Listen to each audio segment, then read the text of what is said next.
Hi everyone, I hope you're well. So today I'm going to review We Have Always Lived in the Castle. And this is a book by Shirley Jackson.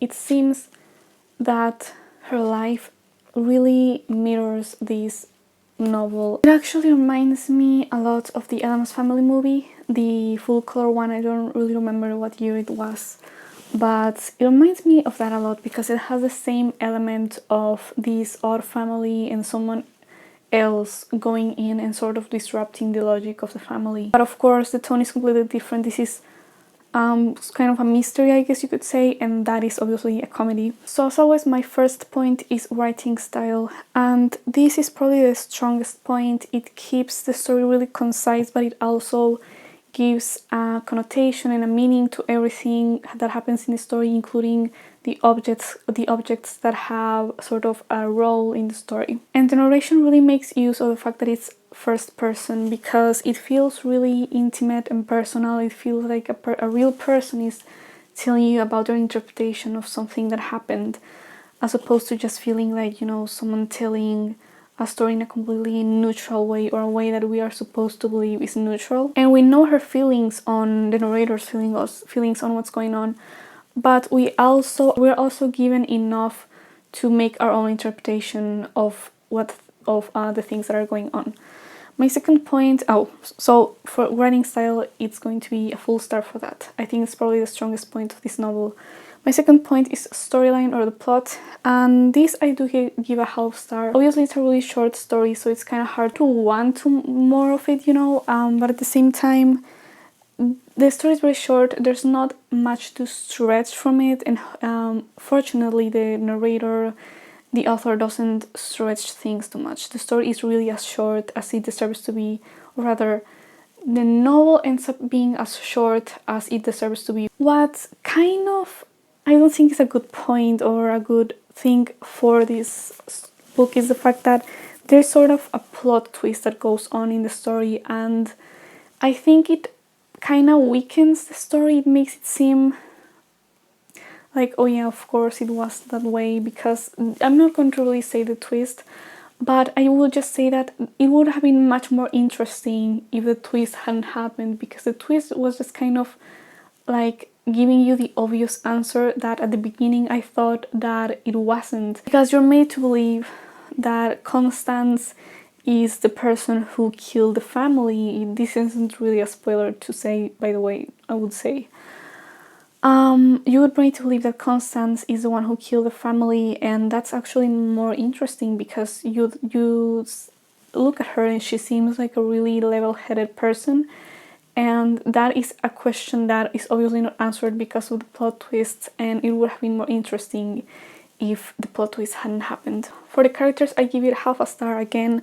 They are interesting, most of them are interesting enough. Mary Cat, she's an interesting character and she's likable, even though she's not a, I don't know, you could argue that she's not a very good person, but I think she's likable and you kind of want her to be well, and you care about what happens to her and most of the other characters, the main characters anyway. But,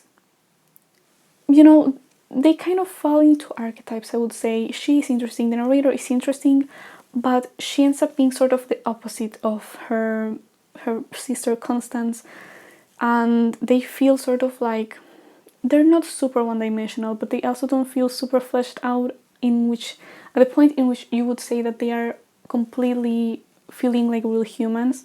Although that's also because, the story is just so short that there maybe isn't that much opportunity. I wouldn't say that the narrator, Mary Cat, is unreliable, because the story doesn't really seem to contradict her interpretation of things that much, in any significant way anyway. The main things that she thinks or feels or she's expecting tend to happen in the story.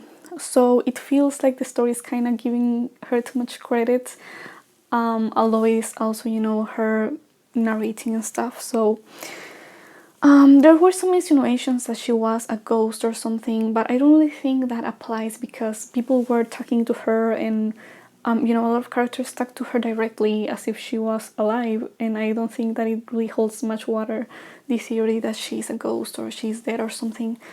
It was just mentioned once really within the story, so I don't really think so. In terms of depth, the novel seems to have a sort of underlying theme regarding agoraphobia and being outside in public, which I can really relate. I mean, I actually had a bout of agoraphobia last year around this time, where when I was in public, there was a point in which something happened, or maybe nothing happened actually, just out of nowhere. I felt like I had to escape and that I had to be home.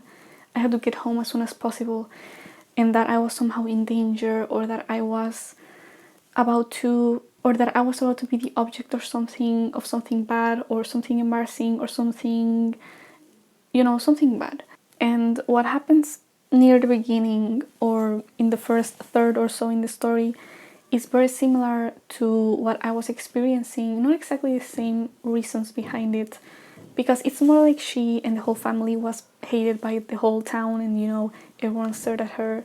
And when it comes to me, people don't necessarily stare at me all the time or anything, but I feel like they will, or that they are going to, or something. But my point with all of this is that it felt like a very real take on agoraphobia, and I actually researched a little bit, and it seems that the author went through something like agoraphobia herself, and I think that's why it seems so. I think that's why it hit so close to home for me.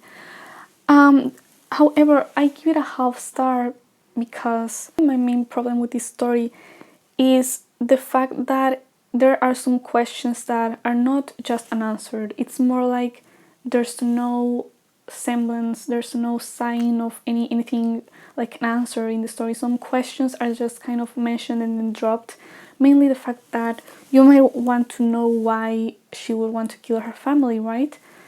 And that's not really ever questioned. There's nothing for you to take as a hypothesis or theory as to why she would want to kill her family. The question, it's once brought up by one character, but then it's immediately dropped and it's never really mentioned again. It's almost like the story wanted to avoid having to discuss that. I also think it lacks depth because it seems to have a very simple view of insiders versus outsiders. The people of the outside, the town or whatever, those are evil, or mostly evil at least.